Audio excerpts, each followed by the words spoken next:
Gotta catch 'em all, the iconic slogan used by the Pokemon franchise the first time it took over the world.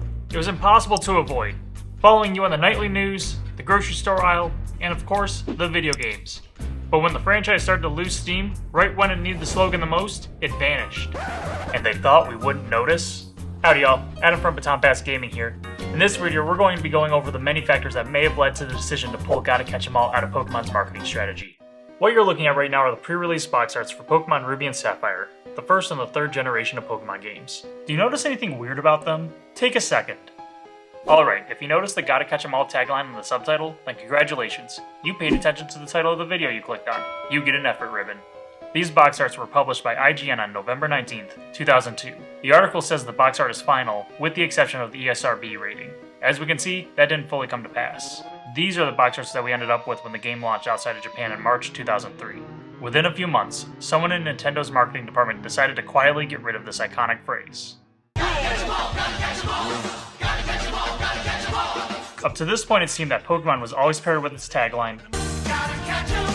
It was more than the catchy hook to the theme song. It was a call to adventure, a challenge to be overcome with teamwork and fortitude, a hypnotic chant that separated children from their parents' money. Sorry, Mom and Dad, I gotta buy the Pokemon, I gotta catch 'em all. But as the series evolved, it outgrew some aspects of the brand that launched it into the mainstream. That means no more Game Boy printer, and no more Gotta Catch 'em All. This is the story of how Nintendo and Game Freak probably decided they didn't want you to catch 'em all anymore. The word probably is doing a lot of work here. I emailed the Pokemon Company a few months ago about why Gotta Catch 'em All was dropped from the marketing, and I haven't heard back from them yet. So in the absence of a direct confirmation, I'm calling on the powers of deductive speculation to tell this story. So that means it's like a theory, almost like a game theory, something like that. That sounds like a good idea. Anyways. Part 1. Jingle All the Way. Gotta Catch 'em All is the brainchild of some jingle writers and marketers. Almost like it was created in a lab to be the perfect tagline the advertising folks could use to sell stuff. In 1996, the original red and green versions became a surprise hit in Japan. Nintendo was preparing to bring it stateside, and they knew they had a potential game changer on their hands. They spent $20 million on marketing in the United States, which was nearly 4 times what they would normally spend on new properties.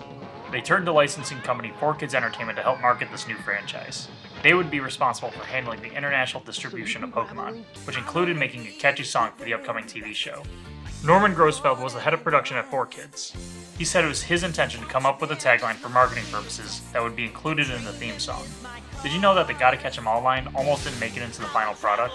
The writers kept changing the chorus. They almost went with Catch 'em if you can instead, which made its way into an early version of the theme song. Catch 'em if you can sounds kinda limp compared to Gotta Catch 'em All, don't you think? Like, Catch 'em if you can sounds like, do it, I guess. Where Gotta Catch 'em All is more assertive, it gives you a sense of purpose, like, I was put on this earth to catch all the Pokemon. I'm going to be the very best, like no one ever was. At least one other company had a hand in choosing Gotta Catch 'em All to be the marketing slogan. Toy company Hasbro wanted to emphasize collecting all 151 monsters the game had to offer. They chose Gotta Catch 'em All to market their line of toys, of which they had several. With all the key players in agreement, there's one hurdle left: getting it approved by the censors with the FCC. Laws passed in the early 90s limited the amount and type of advertising that could be aired during children's programming. Gone were the days when you could have a TV show acting as a giant toy commercial. Thanks, G.I. Joe.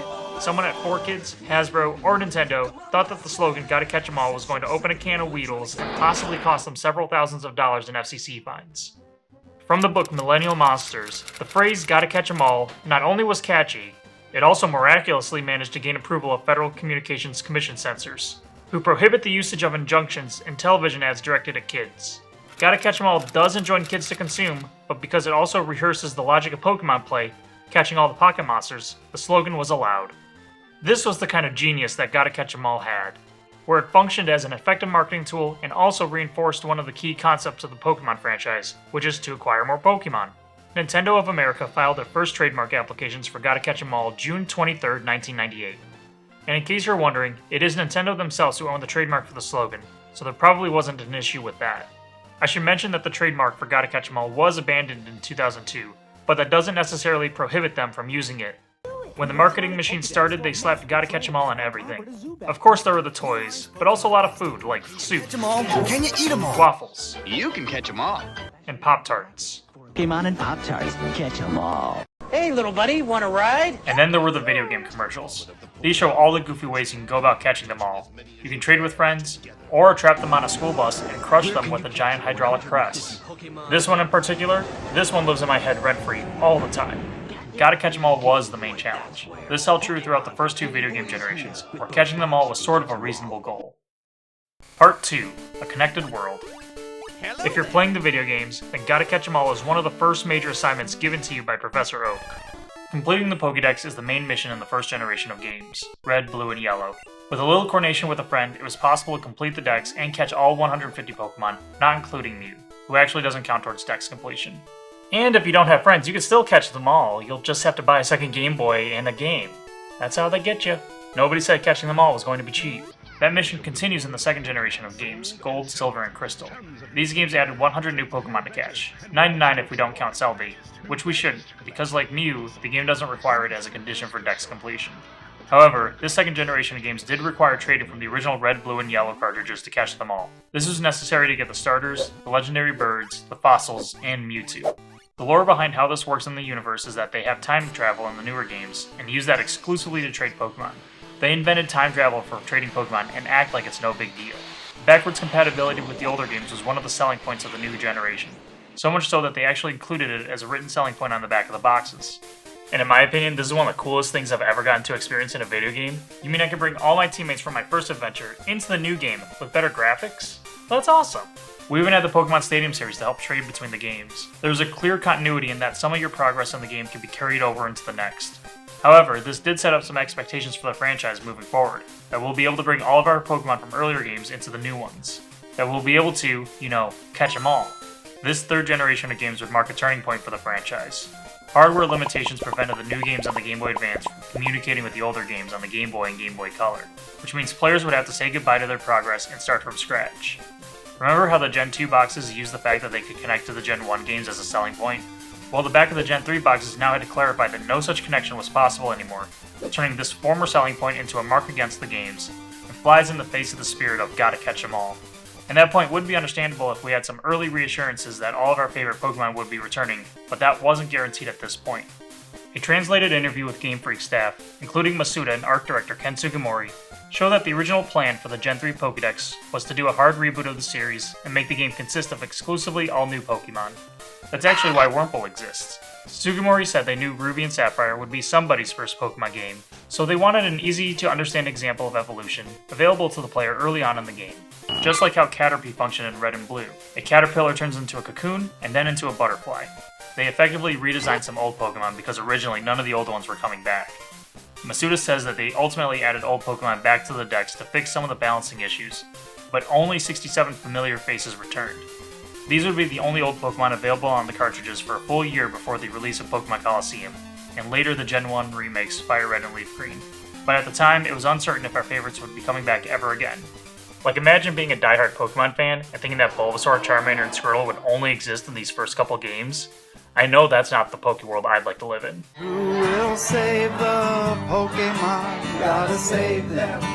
Gotta save them all. On a side note, the US commercials for Colosseum feature a riff on the slogan that better suits this game. Gotta save them all, because the focus shifted from collecting all the monsters to nurturing them on an individual level. Ultimately, all the Pokemon would return, but even then, it's kind of a mess. There's 4 different slates of games that require extensive trading with each other in order to complete the Dex. Making matters worse, you needed a whole separate console to play Colosseum and XD Gale of Darkness, so you couldn't even get by anymore with just a Game Boy Advance. The last game released in the 3rd generation was XD Gale of Darkness, nearly 2.5 years after Ruby and Sapphire, which meant that the National Dex couldn't be completed until this game came out, making Gotta Catch 'Em All not quite the immediate call to arms that it once was with a smaller roster. This is where catching them all, from a player perspective, turned from a satisfying challenge to a logistical nightmare. It's one thing when there's 151 Pokemon to collect. 251 is a challenge, but 386? That's exhausting.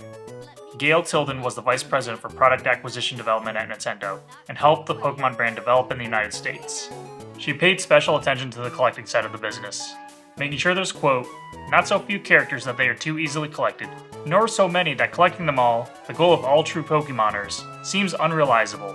The context of that article was about toys and other merchandise, but I think we can apply the same sentiment to the video games.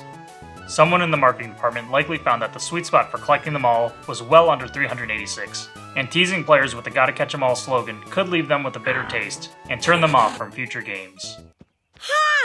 If all of this sounds familiar to you, then you probably remember the National Dex controversy surrounding the release of Pokemon Sword and Shield in 2019. Online fans called this Dexit, a play on Pokédex and Brexit, a real-life event where the United Kingdom left the European Union. The beginning of the 8th generation only had data for slightly less than half of all available Pokemon at the time, meaning if a Pokemon wasn't in the regional Dex, it wouldn't be available to play with. Dexit got memed pretty hard. Everything from jokes about sneaking Pokemon into the games, to comparing the game director Junichi Masuda to Thanos, the supervillain from the Marvel Universe, who snapped half of all of life out of existence. Cutting the Pokédex in half and making it impossible to catch them all was not well received by the public, to put it lightly. If social media existed in the early 2000s the way it did now, I imagine we'd see a similar backlash to how the 3rd generation roster was handled, especially if Gotta Catch 'em All remained as part of the game's marketing. I found this post from the Toon Zone forums from the summer before the games came out. Cone Killer here laments that they won't be able to transfer their really rare Pokemon to the newest games, saying, "Hey, I'd get the game, I'm just curious how they're gonna catch them all if you can't transfer the really rare ones from Gold and Silver. I have a Mew that I got the proper way, and I don't feel like losing it." It's possible Gotta Catch 'em All was quietly removed from the series at this point because somebody in the marketing department felt like it would be false advertising to encourage players to collect them all and not have them be available at the onset of a new generation of games. Part 3. Corrupting the Youth. In my opinion, parents should not let their kids watch Pokemon, play Pokemon, buy Pokemon cards, have anything whatsoever to do with Pokemon, because the message is violence. This theory goes that the heavy use of Gotta Catch 'em All in the marketing was giving critics ammo to talk about the franchise in a negative context. At least that's what I'm getting from this Games Radar write-up of Pokemon box arts. At the height of Pokemania in 1999, there were reports of violence and bad behavior, with Pokemon in the center of it all. According to Time magazine, these kids were too caught up in catching them all that they became little monsters themselves. One 9-year-old reportedly stabbed an older kid after a fight over the cards, and a 6-year-old printed counterfeit copies of the cards to trade with their classmates. Which isn't unlike the effect Pokemon has on adults, who instead of starting fights in playgrounds, start them in Target parking lots and in stores. So point taken, there might be something to the corruptive nature of Pokemon. I found this article from the newspaper Education Week. It was written in January 2000. It talks about how kids during recess would trade Pokemon cards like it was the New York Stock Exchange, instead of running around or playing sports. That some of the bullies would exploit younger kids and swindle them out of their cards. I remember one time in 3rd grade, I got in trouble because during recess, I snuck back into the classroom to trade Pokemon cards with my friend. See, Pokemon cards had just been banned at our school, and I didn't want them to get taken away or confiscated. So when we got caught, I lied and said we were in my backpack getting snacks. Looking back, I think they knew that I was trading Pokemon cards, they just didn't want to destroy the one thing that I really liked in my life at the time. So they spared me, my existential dread from losing my Pokemon. Pokemon definitely had a hold on me as a kid, as you can see. Granted, this article does end on a slightly optimistic note, saying that the cards might actually be training young kids to become future day traders and stock market experts. Quote, exhibiting early skills needed in our fast-paced, Pokemon-eat-Pokemon capitalist society. So you see, I wasn't just sneaking around to trade Pokemon cards, I was really training for my future career on Wall Street. That's why now my investment strategy is Pokemon and Yu-Gi-Oh cards. If I hold them for long enough, they'll turn into gold. Directly exposing kids to capitalism and encouraging it through peer pressure to catch them all was seen by some as dangerous to young minds, and probably on balance, a detriment to society. As Helen Lovejoy once said, "Oh, won't somebody please think of the children?" But as far as this theory goes that the kind of pushback would influence marketing decisions, maybe, it's possible, but personally, I think if Gotta Catch 'em All had this much power and the faceless marketing execs at Nintendo knew about it, I think they would have just kept using it. You're already marketing to children, so if you've perfected the art of making money off of them and their parents, then who cares as long as sales are good? That's how you become the world's biggest media franchise. Part 4. Brand Evolution. Pokemon had the sales numbers to back up its status as a worldwide phenomenon. Upon release, Gold and Silver sold more than 1.4 million copies in their first week, making it the fastest selling game ever at the time. However, keeping this momentum would be a pressing issue. Masuda said he was worried Pokemon would go the way of other fads like Beanie Babies and Furbies. In 2002, he saw Star Wars merchandise start to take Pokemon's spot in the toy stores. Masuda noting, after Gold and Silver came out, it was a huge hit around the world. But shortly after, everyone was saying, that's it, Pokemon fad is over, it's dead. Masuda was so stressed out about keeping the Pokemon train going that he checked himself into the hospital for what seemed like a stress-induced illness. He said he suffered nightmares that the game would be a failure. From a marketing perspective, it's reasonable to think that the strategy of slapping Gotta Catch 'Em All on all the merch had run its course. The TV show for the Gold and Silver era had formally adopted the subtitle of Master Quest, and was branding new toys as such. In the interest of keeping the series fresh, Gotta Catch 'Em All was being phased out so other ideas can be experimented with. The next season of the TV show would be Pokemon Advanced. This isn't your average everyday Pokemon. This is advanced. Pokemon. Pokemon Ruby and Sapphire ultimately would sell well without Gotta Catch 'Em All, but never quite met the high peaks of the earlier entries in terms of overall sales. I don't think this is solely due to dropping the slogan, though. The audience that responded so strongly to the Pokemania craze of the 90s had grown up, so a lot more media and life stuff would be competing for their attention going forward. Pokemon would have to attract new audiences and set itself apart not only from the competition, but from its past iterations. Pokemon would have to evolve, so to speak. Gotta Catch 'Em All was basically retired as a marketing slogan, but it wouldn't be the last we hear of it. It was used without much commotion at the end of this Diamond and Pearl commercial in 2006. Gotta catch 'em all. It was just verbal though, no accompanying text like we've seen before, so to me, this feels kind of half-hearted. The slogan lay dormant until 2013. The video game franchise is coming off its lowest point in its history in black and white. There's several reasons for why this generation didn't do as well as the past games, but the reason I'm going to fixate on is how they treated the national decks. In the first black and white games, they followed through on the hard reboot they originally attempted with Ruby and Sapphire, where only new Pokemon would be available, at least until the main game was completed. So there were more barriers preventing players from using their old favorites. Following these games, the series would always keep at least a foot dipped into the nostalgia pool, and they let players know it. In 2013, the slogan was officially resurrected for the X and Y era of the franchise. The opening for the TV show brought back a new version of the original theme song, out with the old, and in with the new look for Gotta Catch 'Em All. To promote the first mainline Pokemon games for the Nintendo 3DS, the Pokemon YouTube channel posted a remix of the original American Pokemon theme called Catchatronic. So they say, we're bringing back Gotta Catch 'Em All. And with this video, they also launched an online contest hosted via the domain GottaCatchEmAll.com.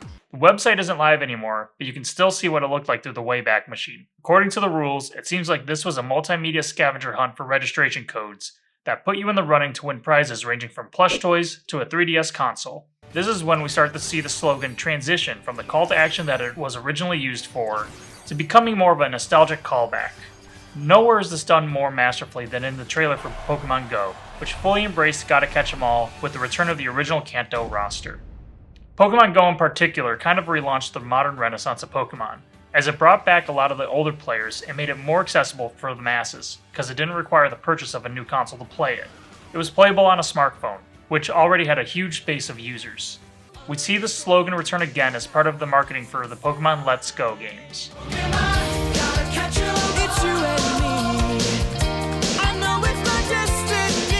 In the tweet, the official Pokemon company outright says they're embracing the nostalgia of the original theme song. I think this is probably how the marketing folks in charge of Pokemon see Gotta Catch 'Em All now.